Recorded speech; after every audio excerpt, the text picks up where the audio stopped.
dating coach and relationship expert Jennifer Hurwitz, and welcome to Doing Relationships Right. Raw, authentic, and insightful, this podcast is a no bullshit look at all things dating and relationships. The good, the not so good, and the what the hell was that?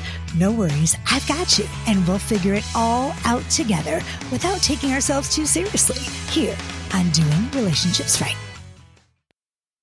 Here you are at midlife. Your boobs have entered a new zip code. You have genes older than your daughter's new fiance. And now you're single again. But is that cause for a crisis? Hell no. It's time to pick yourself up, Buttercup.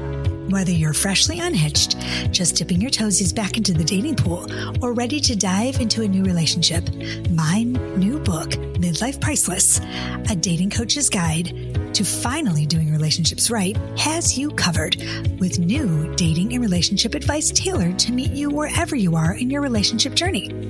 Join me, Jennifer Hurwitz, author of best-selling books, One Happy Divorce and Woulda, Coulda, Shoulda, as I share BS-free tips and laugh out loud personal anecdotes to help set you on the path toward finally doing dating and relationships right.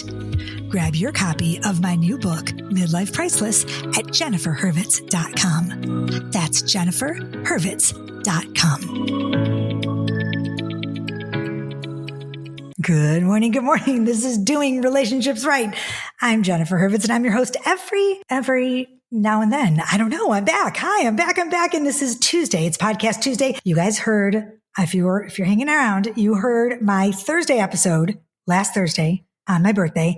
I turned 50-ish, and I did my first episode back in a long, long time. I hadn't been back in a long time, and I did it by myself. It was kind of a little teaser. It was a little teaser last week. I said I was having Jim back, and I lied.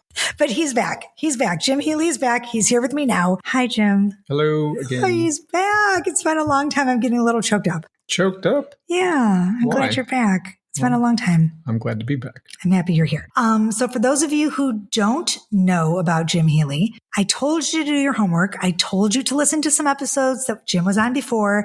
I asked you to get my book, Midlife Priceless, and to read up on it and to catch up on our story. But for those of you who don't know, who are new listeners, welcome to Doing Relationships Right. Let me give you a little background quickly for all you new listeners. Jim is my person. Jim has been on the podcast a number of times since 2017 when the podcast started. In 2017, that's a long time ago, it was Doing Divorce Right. Then it became Doing Relationships Right. And the highest downloads, the most downloaded episodes of all my episodes ever have been with Jim.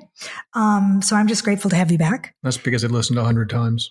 Maybe. Is it you? I think so. It's you listening.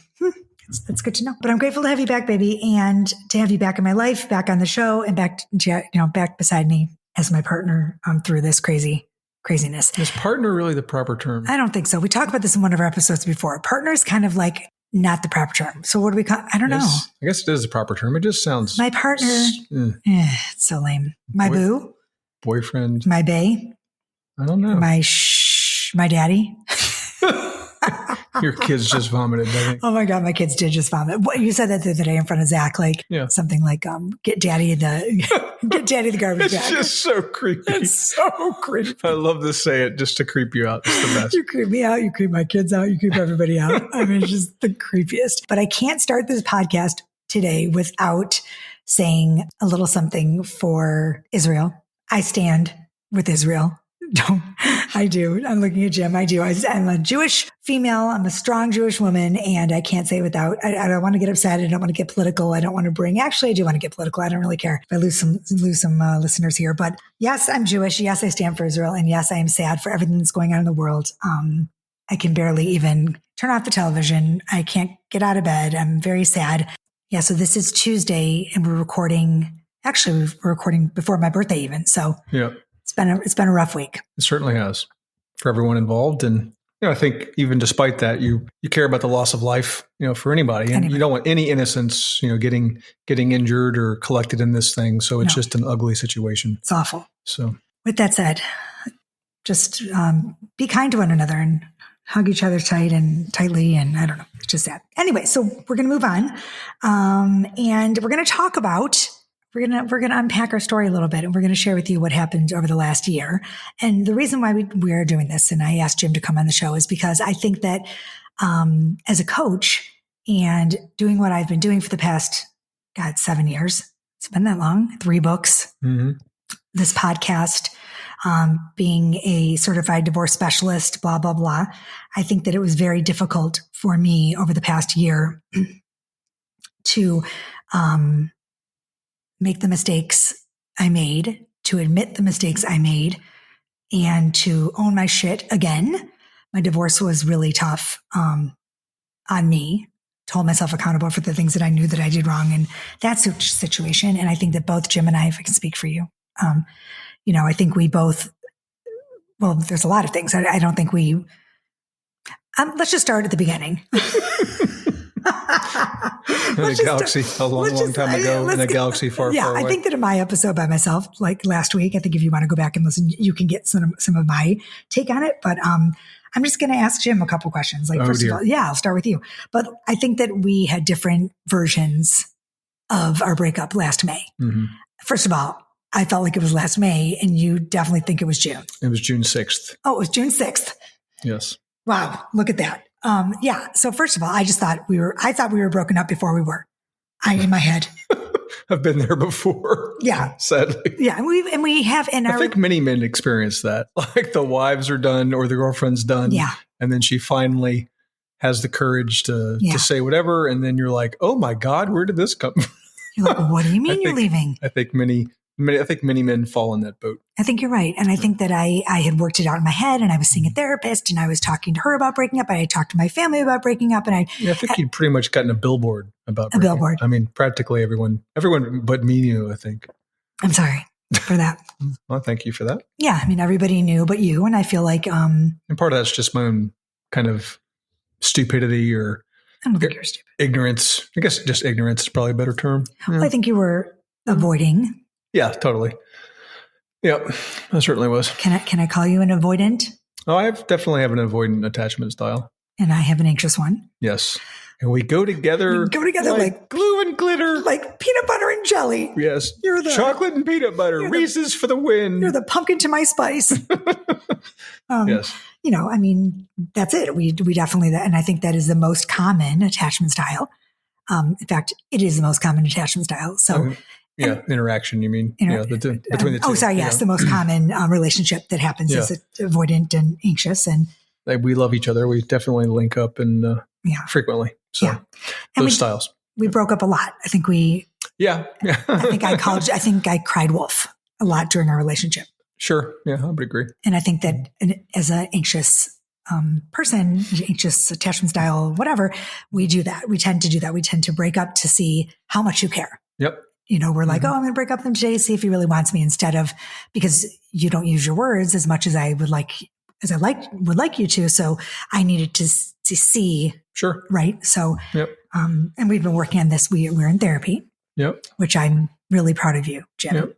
And if you do research on it too, I mean, it's like you think everybody thinks they're different, but when you do a little research on it, there's amazing how common you are. Like you read, it's like, oh, I did that, and she did that, and oh, and I did this, and and it's story after story of the exact same things. Yeah. So, therapists and the people in the business are like, as soon as you walk in the door, they know probably 90% of your story. And I think I did send you quite a few things and tried to therapy you a little bit during our relationship. And I think you were like, no, I'm good.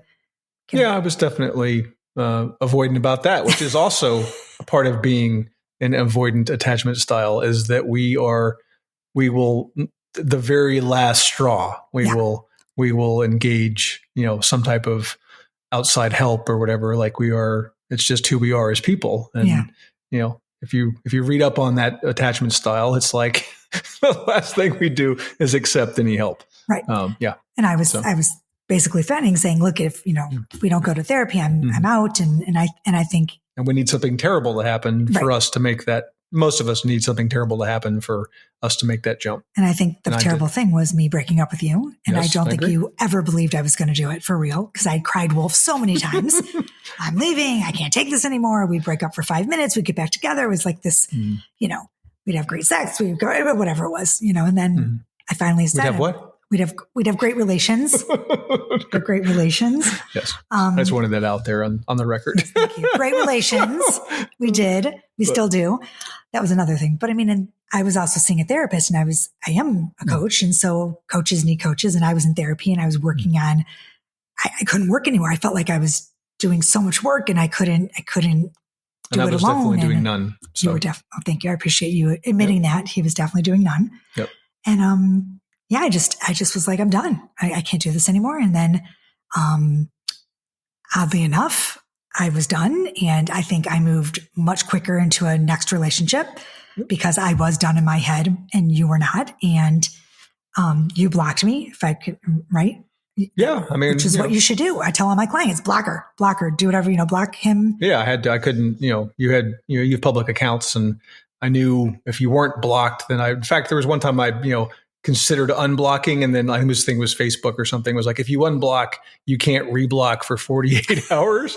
So like, thank you, Zuckerberg. You're like the only person that saved me. Cause like, if I could block and unblock, like I probably would have yo-yoed, but like I couldn't do that. And I was like, oh shit, if I unblock her, she could see that I'm unblocked within those 2 days. So I just said, oh fuck. And I didn't unblock because of Zuckerberg. Well, the craziest thing for me is that everyone was still friends with you. Yes. All of my family, because we were together for so long. And so my brother and my husband, who's really you're friends with, and, all my friends like, oh, Jim's doing this. And I'm like, okay, it was really hard. And then I was trying to move on, and had this new man in my life, and I thought, oh, this is it. It's my ticket out of here. And, we started off like, it was great. Like it was just love bombing, like the most fabulous relationship ever at the beginning. And it was like, oh my God, this is my dream man. Everything is perfect. And and then it all went to shit. So it's like, you just, to be perfectly honest. Yes. And same for me. Like I would get, I didn't have spies, but people like, oh, did you hear Jen mentioned you on the podcast, or Jen wrote a book about you, or Jen, send me a photo of you and the new guy. And, it was just like, oh, it was just, it was not good. So rough times for sure. Yeah, it was hard. And I think that I was trying to what's the word? Relationship me. Out relationship you. Like out anything. Like I was trying to just like anything I could do to get you out of me, like out of my head. And, as a coach, you think to yourself, like, I knew what I was doing. And if I was coaching me, I would have lost my mind. Like I would have, and I was just talking myself into this relationship and overlooking things that were like, oh my God, y'all, please. Like, I can't even tell you like every red flag that was there. And even my girlfriends and other coaches and that were like, Jennifer, this is, and I'm like, oh no, it's beige or it's pink. And, and I just was just it's embarrassing. And it was really hard for me. Sure. But yeah, so then I just kept going, and I wrote another book, and then, I was masking everything, my emotions, my feelings. I was just digging into something else, whether it was writing or producing a book or having a party or, it was crazy. So I think that's pretty common.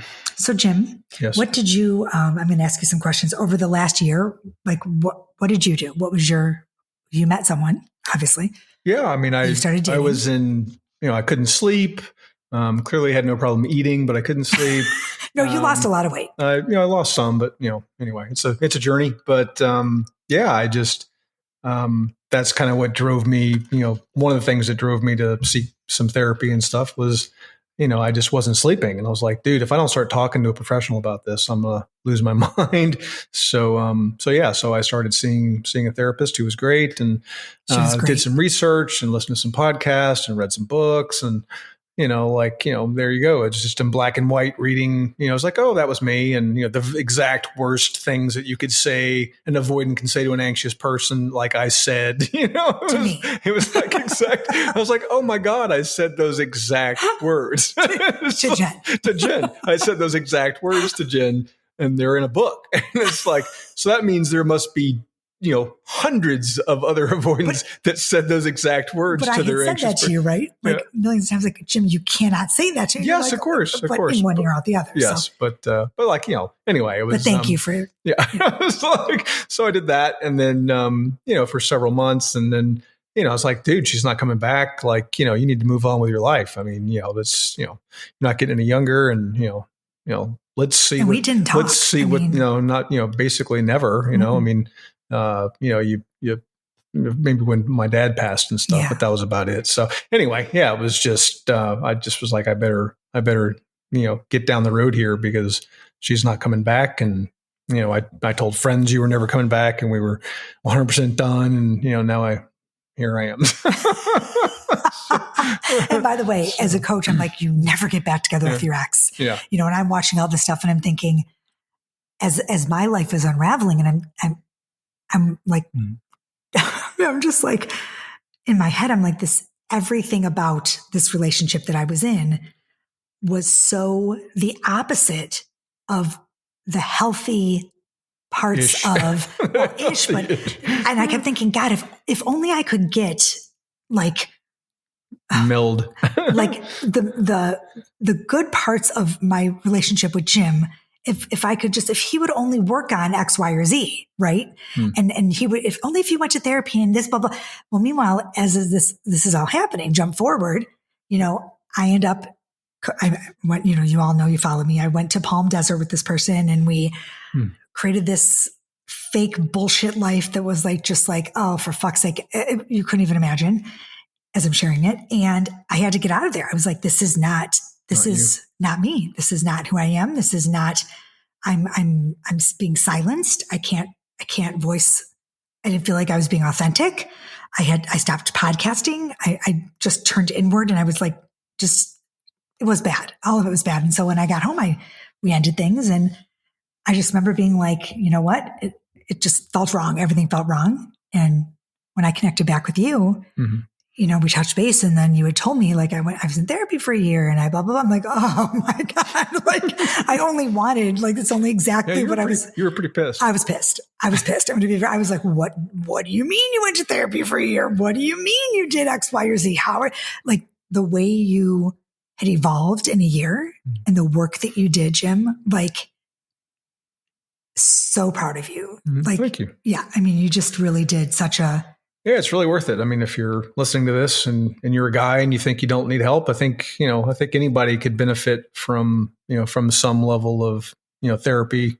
And if your spouse or girlfriend or boyfriend or whatever is asking for it, I mean, if you care about that person, I think it's well within your, you really need to go out and listen to them and consider, having couples therapy or having solo therapy if, it's tough to admit that you've got, that you're not perfect, or that you've got, or you say, oh, I'm not perfect, but I X, Y, and Z, which was what I always said. And I think you need to own it, and it's okay to get, to talk to someone, and it's going to make you a better human. And that's what I said to my therapist. I was like, she's like, why are you here? I was like, I just want to be a better human because, I haven't been doing things the right way. And I just need to work on me. So that's what I did. Yeah, you did. And even talking to you that one night that we had drinks, and I had no intention, you had a girlfriend, and we both were like, this is not going anywhere. Like we knew, like, I wasn't planning on getting back together with you. You weren't either. We both knew that, like, it was over, but I just couldn't believe the person that you had, like, you were just so mature. And, and then when we finally decided, like, we were going to try this, and we both said we wanted to go to couples therapy, like, that was like part of the deal. Like, we were not getting back together if we weren't going to put the work in. Sure. And we started Gottman therapy, which is all about, like, transforming conflict into connection, which, if anybody's out there right now and they're thinking about doing couples therapy, I think Imago therapy and Gottman are two types of therapy that are really just profoundly like life-changing.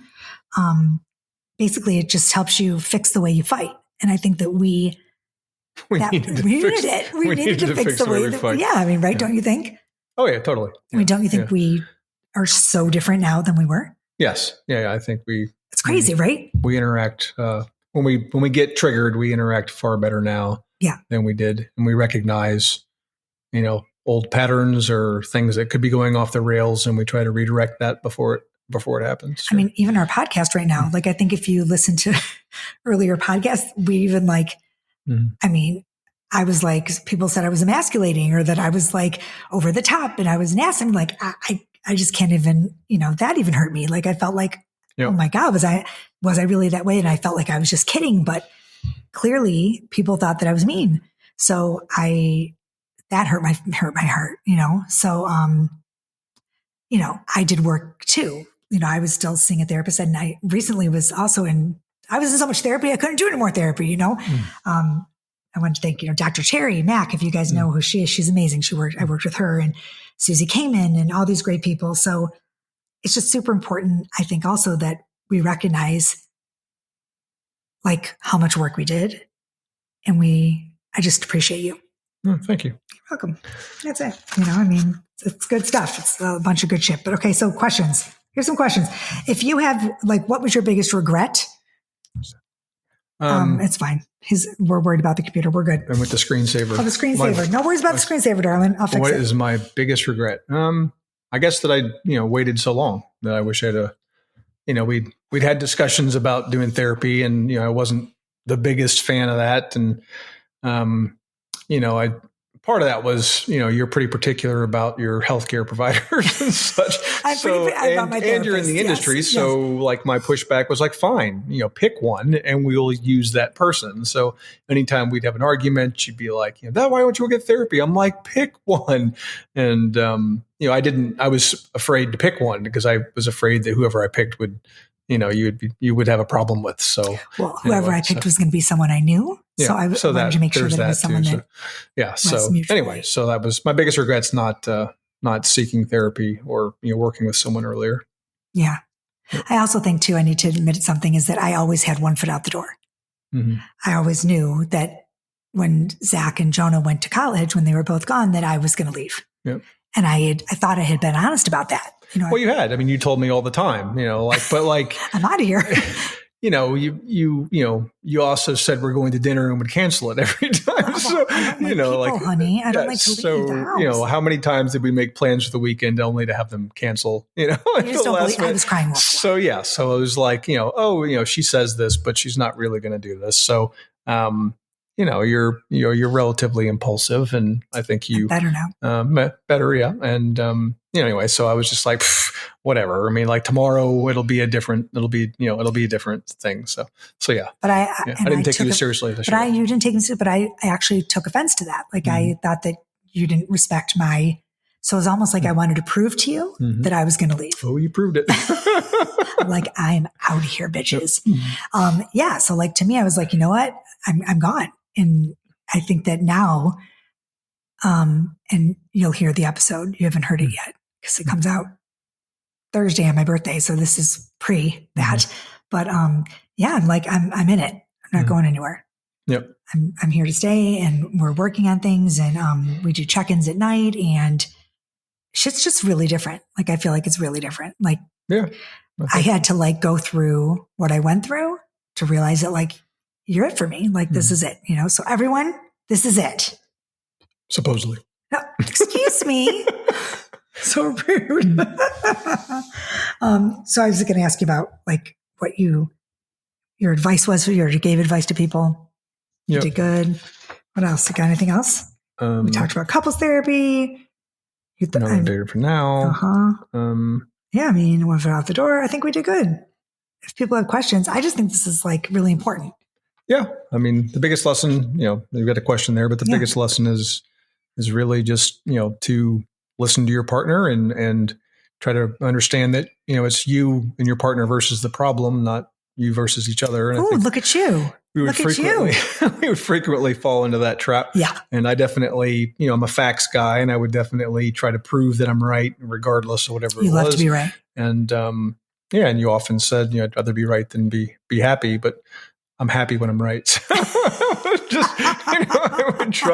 I would fight to to be factually correct. But even with people's emotions. Yes. So and you can't, it's tough you can't argue, at least successfully, you can't argue people's emotions and whatnot.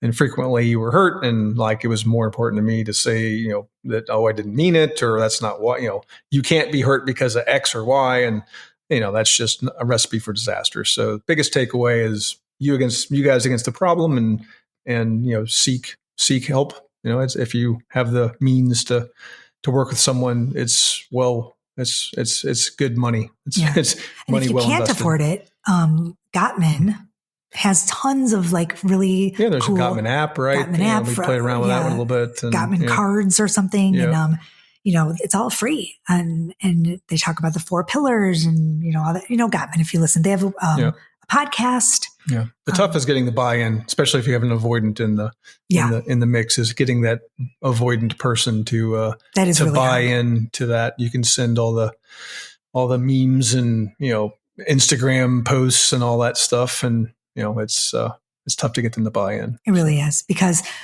really one of the toughest things, I think, is the stonewalling and the silent treatment when you're dealing with an avoidant person.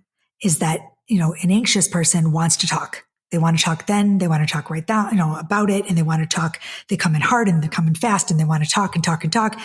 And the avoidant is naturally wants to pull back and wants to pull away. And the anxious person sees that as it just hurts them. Just so triggers them, right? Yeah. So it hurts them so terribly to be given the silent treatment. It is just the most hurtful thing. So if y'all can come to a place where it's okay for the avoidant person to say, look I need a couple minutes. Yep. I need an hour. I need to go to the store, take a breath and come back. That's okay. And that works. And that's fine. But it's not okay to go away for 3 days without any word. Yeah, sure. You know what I'm saying? So those kind of things. Or at least communicating that you need that space. Exactly. And so I think that that's really, really important. And Gottman has stuff for that and how to work through that. And, it's all about communication. And I think that we all know that communication is so important, but shit, after the year I had, I can't believe, I just can't believe as a coach, what I endured and what I put up with communication wise. It's incredibly, I beat myself up. Yeah. I did. So. Well, I'm sorry. Oh, thanks, honey. You don't have to be sorry. I don't want anyone to feel, that's the thing. You don't, people make mistakes. And like I said, I've said this a million times, everybody is not for everybody. Is that good, honey? Every person you're saying, there's a person, I don't know if there's a person for everybody. Does that make sense? There's a lid for every pot. I don't think so. I'm convinced that there are people out there that are just better alone. Could be. I just think so. I think that they're just not capable of they're not emotionally available, and they're just not capable of being in a committed relationship. They don't know how to do it. And that's okay, Sure. But just until you're the victim of the shit that you're putting, right? You see what I'm saying?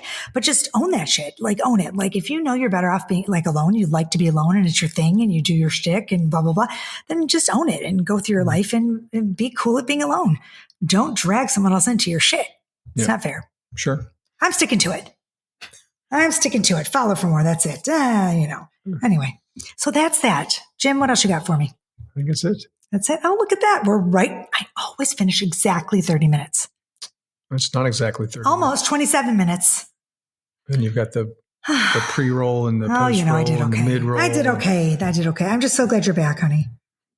Yes. I'm just so glad you're back. Do you believe in everything happens for a reason? Sometimes. Especially if the reason is you're a moron and make bad decisions. Me?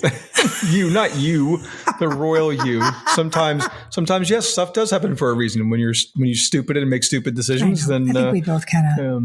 Then yeah, so things happen for a reason. But I don't know. It's I'm certainly not blaming you. We were both at fault, and there's a lot of things that over the last 5-6 years, I could have and should have done better. And me too. I tried to work on those things and fix them, and hopefully did okay. Do better. Will you come back on the show and we'll be funny again? I suppose. We did some great episodes. Okay, you'll come back. I suppose. What do you mean? I suppose I've got you lined up for a bunch of episodes. What? Yeah, I didn't tell you. Oh dear. Okay, we're gonna do call-ins. Oh no, we're gonna have people call in. Okay. To Jen and Jim. I'm happy to give whatever poor information. No, I think you give great information to men who need support, because I think there's a lot of avoidant men. Yeah, I think it is. I think it is a somewhat gender-based. I think if you look at most anxious people are female. I think, no disrespect, ladies. And I think, I'm none taken. And I think in most of the avoidant people in relationships tend to be men. I would agree. I also think this is very interesting. My girlfriends want your opinion. Like they call and they're like, no, ask Jim. Ask Jim right now. No. Just tell me to do this. Tell him what happened, and then ask Jim. Give the guy's perspective. So, like, really, ladies, this is good stuff, because I really do think you have a different perspective than most men, because I think when you're hurt, like deeply hurt, mm-hmm. like, you had a rough year. Oh yeah, absolutely. We both did. We had a rough year, and absolutely. I think it's. And I tried to move on, and wasn't. I'm glad you didn't, honey. I'm glad you didn't. I was so scared when you said you had a girlfriend. I'm like, I'm never going to get him back. Well, I mean, I know. Snooze, you lose. Oh man, you were tough on me too. I was nervous. But thanks to my husband, Mark, who stayed your friend. That was great. The first time I saw him, he's like, "Bring it in." He gave me a big hug and stuff. He was just happy I was back. So thank you, husband, for that, and your kids for being. No, how about cool. this? I told him. I said, "I'm like, no, I'm still in love with Jim. I know I am." Jennifer, whatever you do not tell him. You've done enough to that boy, that poor man. Leave him alone. I'm like, no, I love him. I still love him. I'm so pathetic. Anyway, honey, I'm glad. There we go. I think we're over 30 now. We're over 30. We did it. Ta-da! Okay, y'all. Here's what I'm going to say to you today. Be happy. Be happy. Find happiness. What else, Jim? Be kind to one another. Yes. I don't know. Just find something to do that brings you joy, and I don't know. Just turn off the television. Turn off the news. Turn off the news. It's just, it's a lot of sadness there. It's a lot of sadness. And happy birthday. Thank you, baby. Thank you. We're going to have a good trip. Hopefully. What do you mean? Why do you say that? I don't know. Why do you got to follow up with that? I don't know. Fingers crossed. What are you getting me for my birthday? That's a surprise. I'm getting you a surprise. A surprise. Oh, because next episode, maybe I can tell everybody. Are we getting engaged? No. I love you, baby. I love you too. Okay, everybody. That's it for today. Thank you. And make sure that you, do something fun today. And I said that already. And I don't know. That's it. I got nothing for you. That's it. Peace, love. And truth. That's it. Talk to you soon. Hey, thanks for listening to Doing Relationships Right. Don't forget, if you enjoyed the show, subscribe, rate, and review wherever you get your podcast episodes. And please grab my books, One Happy Divorce and Woulda, Coulda, Shoulda, on my website, jenniferhurwitz.com. And look out for my new book, all about doing dating right, coming soon. As usual, thanks for listening. See you next week. Peace, love, and truth.